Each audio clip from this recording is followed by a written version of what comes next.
мемлекеттен мыйзам боюнча кабыл албайсызбы? Мен тартип боюнча калмам. Уктуңузбу? Эмне үчүн сен жалгыз сүйлөшүң керек? Сен сурап атасың, жооп берет.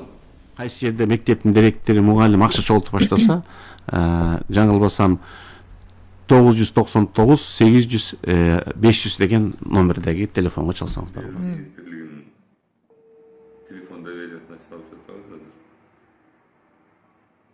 Абдан көп кайрымдуулар, директорлор, мугалимдер, баягы ремонттун акчасын чогултуп атат деген кайрылуулар абдан көп.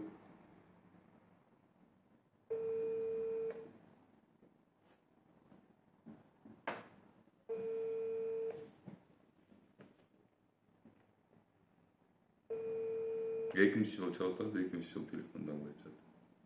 Же кайрылуулар көп, же тиякта эч ким жок да.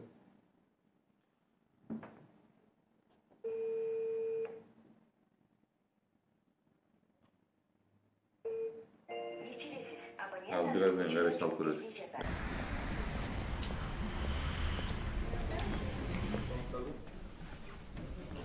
Кандай капаситет дегенimiz?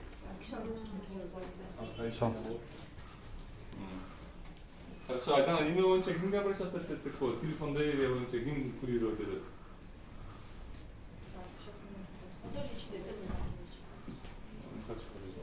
Чекенин албаучу департаменти баарын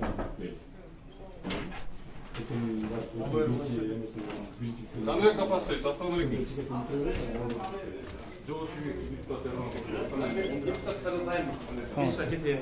Отырмен совещание. Мыйзам боюнча сиз мени жерден кабыл албайсыз. Мен жооп кеңешинин депутатымын. Кандай капаситет? Мен өзүм депутат болгом. Меники план боюнча бирөөдөн АБРден иштеп турат. АБР 40 миллион доллар. Жооп кеңешинин депутатынын статусун билесизби? Депутаттар күн муртама жазылат, анан кабыл алат. Бүт депутаттар ушул. Жок. Депутаттар бир. Мыйзам деген нерсе башка нерсе. Депутаттар жооптатын сиз мен кабыл аласызбы? Биз кабыл алам, АБР турат. Ушунда эле алып, ошондой кабыл алам. Сизде эки катар мен эл катар эмес, мен жооп кеңешинин депутаты. Билип атам. Сиз бир күн жазып коюшуңуз керек. Андай жок мыйзамда мен. Мыйзамда мен ошондой, мен тартип менен кабыл алам. Сиз тартип менен эмес, сиз мыйзам менен кабыл аласыз. Эшиктен сиз аны кетпеңиз. Сиз мыйзам менен кабыл аласыз. Сиз иш кылып атканда орун басып маданияты сактаңыз, монтип жөөлөп жүрбөңүз. Мектептарды коркутпаңыз. Күтүп турдум да. Сизди келет деп айтып эмес. Биринчи күнү түшкө чейин менде төз совещание. Сиз жаздырып коюңуз помощниктен. Мен буга чейин депутаттын барыма иштешип турам. 1-2 мүнөт кечиктирбей кабыл алам. Күтүп туруңуз. Бизде эл аралык мыйзам бар. Менде эл аралык ратификация бар. Мыйзамда депутат мыйзам эшик тееп кирип келип, мен тепкен жокмун эшикти. Менде видео. Чогулуш болуп атканда, сиз ишке тосколуп атасыз. Кабыл албайсыздар? Мен кабыл алам, 5 мүнөттөн кабыл алам. Кандай 5 мүнөт деген? Качан 5 мүнөт? АБР турат тиякта, АБРден кабыл алам. Мен сизге айтам. Мен мыйзам боюнча сурдум. Мыйзам боюнча, кайсы мыйзам боюнча?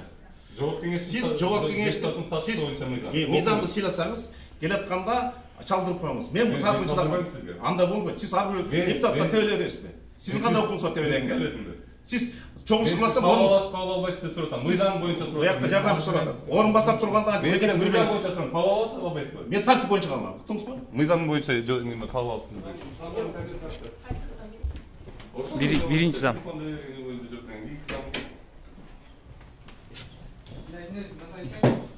Кабыл аласызбы?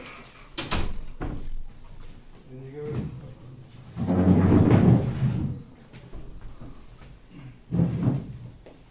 Нет, там же другой зам.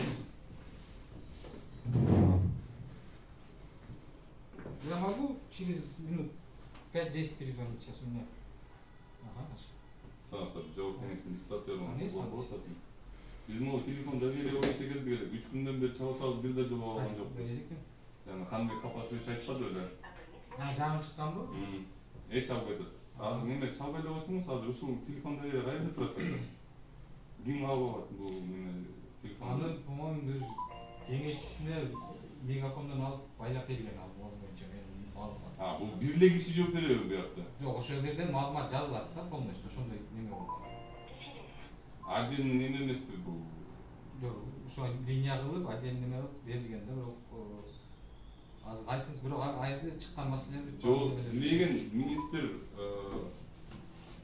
образование бүт Кыргызстанга ушундай телефон доверия бар деп айтып атат да.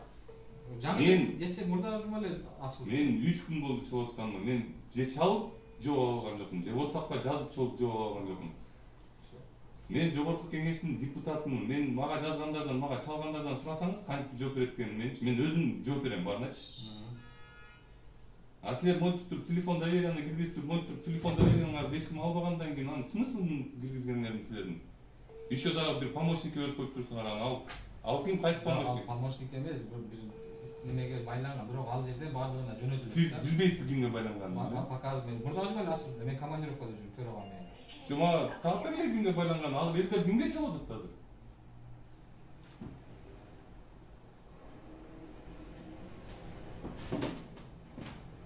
Биз ал боюнча министрликте Бектар Суканалиев орун басар бар деп Spotify'да.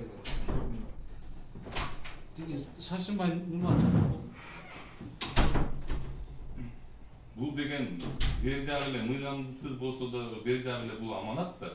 Ушунча адамды силер ошол жака чалууга деп өзүңөр сөз берип коюп туруп анан бул албай атканыңар муну кандай түшүнүшү болот? Албай аткан ал боюнча мен неме кылган жок. Иштебей аткан деп. Мына да бир жол чалабы? Жок, чалдың сен. Мурда жума эле неме болгон. Жок, ошону элге чыгарардын алдында мындай иштетип алып туруп, каратып алып туруп анан кийин жасаш керек да муну. Анан кийин силер элге чыгып туруп эле ушундай телефон доверие бар деп туруп анан кийин бул телефоңарды эч ким албаса же жөндө бир жерге бир бурчка алып барып коюп салсаңар болсо, мен ойлойм муну бир атайын кабинет бөлүп берип силер ошол жерге специалисттерди отургузуп анан жооп берип аткан керек. Бөлүнөт. Азыр көрүп атат бизде ремонт. Жок, ошо кабинет бөлүнгөндөн кийин анан кийин чыгарбайсыңар интернетке. Азыр пока иштеп неме болуш керек. Мына иштеген эч ким жок. Бул азыр биз аны иретке келтиребиз. Иретке келтиргенден чыгарылат анда. Эми сиз деле экөөбүздүн мамлекеттик кызматкерибиз. Мен жогорку кеңештин депутатымын. Мага эл ушинтип сүйлөш, ушинтип бир ушундай чыгарып берет деген эмес. Сонду да кичине мындай неме кылайлы, азатайлы да. Эмне бир жерге барса эле тоңго тийише бересиң. Мен өзүм сүйлөшкөн манерам ушундай. Сиз азыр неме болот? Мен деле мамлекеттик кызмат. Жок, мен манерам ушундай сүйлөшкөн. Мени көп жылдан бери элдер тааныйт. Мен ушундай манерада сүйлөшөм. Анан кийин силер эгер кемчилик келтирип атсаңар, анан силер менен кантип сүйлөшөм мен? Биз кемчилик эми айтып атпайм. Мурда жума неме болду? Азыр иретти. Мен сизге түшүндүрүп берип атам, Мен сизге айтып атам. Силер мамлекеттик кызматкерсиз, сиз туура айтып атасыз. Сиз эл үчүн иштейсиз. Мен да эл үчүн иштейм да. Анан мен сизге жооп берип атам. Мисалы, менин телефонум бар да. Мен элдерге берген телефонум бар, жазып турат менин телефонум деп. Менин Instagram баракчам бар, азыр мен сизге ачып көрсөтүп берем. Канча адамга мен бир күндө жооп берет экенимди, канча жумуш кылат экенимди. Ошентип мен элдерге сөз бергенден кийин мен ошону аткарам да. Мен эл болдек деле ошондой болсун. Мен мага тиешелүү болсо мен ага элдик алып жооп бергенге. Жок, силер эмнеге иштебегенде номерди чыгарып саламатсыздар. Ал телефон доверия жаңы чыкканды кто этот занимается? Иштебейт, никто не берет деп атат. WhatsApp'ка да жооп бербейт, телефонду эч ким албайт. Но это не мы занимаемся. А кто занимается? Медина или Мадина, который номер есть. А кто это, где она? Или он? Давайте сейчас разберемся. Азыр чалды, то занято, то эч ким телефонду көтөрбөйт. А занято, бирөө чалып атканда ошол телефон занят болуп калган үчүн эле занято болуп атат да. Надо разобраться. Номерин билесиңби? Сиз деген замминистрсиз да, туурабы? Да, есть. Сиз карабайсызбы, мен силер номер бергениңерге бир жума болду. Мына мен келдим азыр могу жергечи. Силер до сих пор билбейт экенсиңер ким жооп берет экенин. Надо разобраться деп атат бул беке. Жок, сиз сөздү урбаңыз, кечирип Я разобраться дегенде, я сейчас только этот номер взял, сегодня зарегистрировался. В смысле, сизде ал номер? Жок, менде эмес. Ответственного человека. Кана ответственный человек? Сиздер министрликте отур. Жүргөн да чогуу эле министрге келди. Саламатсызбы? Саламатсыздар.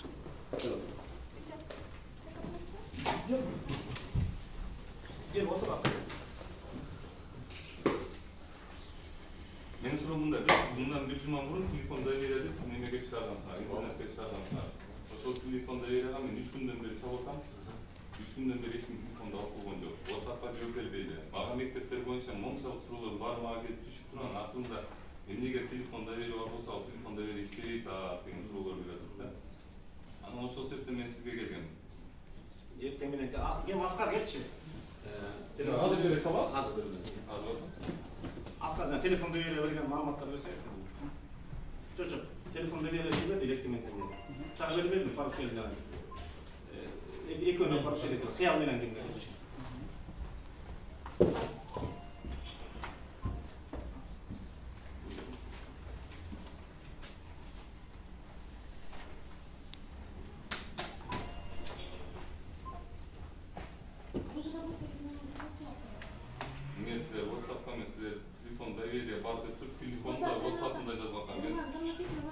Ben WhatsApp'ta da yazdım. Niye yana kısa WhatsApp'ta? Да, я şey. WhatsApp'ta ben ilk doğru çıkıp da koyunca yazanlarla işte da nasıl indiriyor yapsam. Ne durumda? Kaysı günü jastınız? Ben de bunu jaskanım var. Ne kadar bunu zaten telefonda. Yok, ayakta jas gerek. Sizin videonuz var mı? Videonuzda direkt numarını da yazdırsınlar, WhatsApp'ta da yazdırsınlar. Bana 28'den 3. senktör için bir memle jasıp kalıptırağını bugün neyle paroşenlerim yok. Kança milletler tekenizke jasıp vereyim? Ağır böyle jasıp familiyası kaldırdım. Telefonda. Ben sizdeki neşirden görüyorum. Ne yok. Yok. А какой ваш номер? Yok. Номер не спрашивай. Yok, ne eski номер? Çok bunlar. Я просто посмотрел, во сколько вы звонили. Пока Мне не надо во сколько. Мне не надо смотреть, во сколько я звонил. Мне надо, чтобы вот этот номер работал. Раз вы объявили, что этот номер работает. Он работает, не работает. Здесь какая-то трагическая случайность. Мына сизге ким качан чалган? Это череда событий. Сіздердің де сөйлесін өді? Siz de söylüyorum, söz болып koydunuz. Жоқ, мен ұғам, сіз ұғадыңыз. Ben birinci yaşımda болып koysam. Мен жоғарғы кеңестің депутатымын байқаймын. Қанша жыл болды депутат болғаныңыз? Қандай Капарович, бұяқта менде неме жоқ, бұяқта мен ұлым ана күшімін деген маған 19.000 адамсың, ушул нерселерди проблемалар чечесин деп туруп добуш берип мага мындай болот боюнча айтпаңыз. Сиз сыяктуу мен 20 жыл депутат болдум. Бирок ал сиз болмосуз. Бир да министрди могу тартип бузуп берген эмесмин. Мен тартип бузган жокмун. Сиз жогорку сиздин улуу адамдар кабылдамада турат. График боюнча калабыз. Биринчи укмам. Мен деген экинчи, мен сизге ошол депутаттык статус жөнүндө законду угуп коюн, ошол законду сиз бузуп атасыз. Депутаттын этикасы жөнүндө мыйзам 18-жылы 11-жылы кабылган. Депутатская этика, 8 статья, всегда жазалыңыз. В своей деятельности депутат должен придерживаться общепризнанным нормам морали. Сохранить собственное достоинство. Уважать честь и достоинство других депутатов. Иных должностных лиц, иных это мы. Мен орынбасарым менен кеңешме өтсөм, сиз эшикти таш жазып кетесиз. Төртүнчүдөн, воздействие действий, заявлений поступков, которые компрометирует жогорку кеңеш. Сиздин азыркы иш аракетиңиз, сиз блогер катары кирип кетиңиз. Сиз депутат катары мурун айтып койсоңуз, мен балдарым тозолуп киришмейт. Избиратели и государство в целом. Сиздин азыркы аракетиңиз ошол депутат деген жогорку статусту өтө кесепетин тийгизип жатат. А сиздин маселе боюнча мына жооп бердим. Мынакей 28-ден 3-үнө чейин ким эмне деп жазган, ким эмне деп жооп берет. Бүгүн эртең совещание тапшырдым. Ишемби жекшемби күндөрү мен орунбасарым иштегенбиз. Бүгүн биринчи. Сизден улуу адам турса, аны жөйлөп кирдиңиз. Аякта Азиатский банктын өкүлү турат. Алар биздин донор. Алар Кыргызстан депутат жөнүндө эмне ойлоп калды. Үчүнчү мен ар бир депутатты кечки саат 7-ден кийин алгам. Себеби күндүз эртең мененки 7-ден кечки саат 7-ге чейин бизде 3,5 миллион адам бар. 2359 мектеп бар. 100ден ашык окуу жай бар. 2013 бала бакча бар. Ар миллион үй бар. 100 лицей бар. 130 суз бар. Ошон үчүн эгерде келем десеңиз, албетте кабыл кылыңыз. Үмүттөн жазып коюңуз. Чалдырып коюңуз. Мен бүт депутаттар ошону иштешем. Мен жогорку кеңештин депутаты боюнча 19 адам нерсени билесизби? Анткени мен ушинтип элдер менен сүйлөшүп ушинтип жолугуп Сөйлөшкөн жоқсың, сен жөйлөп кирдиң. Сен эшикти тарс ачып, мен кеңешме өтсөм үстүнөн кирдиң. Менде неме бар? Менде видео бар. Видео бар жазылды. Видео бар.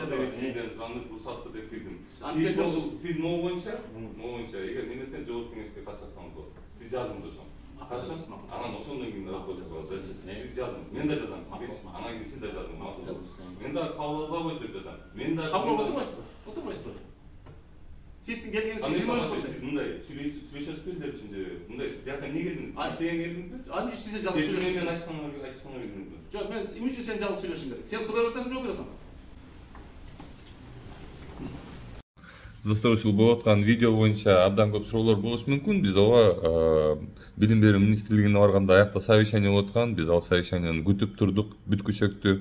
Анан элдер чыккандан кийин анан жанагы силер барыңар эле министрликтерге барып жүргөнсүңөр, жанагы нерсе башталды да. 2 адам кирет, чыгат, 3 адам кирет, чыгат. То есть показательно мени кийирбеш үчүн ошол жерде. А так биз ал жерде күтүп отурдук. Менде күбөлөр бар, мен аяка жардамчылар менен баргам. Анан киргенден анан жана сөздөрдү угутпайм, бешикте тигилер күтүп аткан, булар күтүп аткан, жана ушул сыяктуу нерселер. Бирок өзүңөр көргөндөй мен тыкылдатып киргенде, аяктан 2 адам чыккан, анын ичинде дагы 1 адам бар болчу. Булар ошол нерсени бир 15 мүнөт жөн эле мындай элдер кирип чыгып эле атайын эле баягы мени киргизбөө амалдарын кылып атышкан да.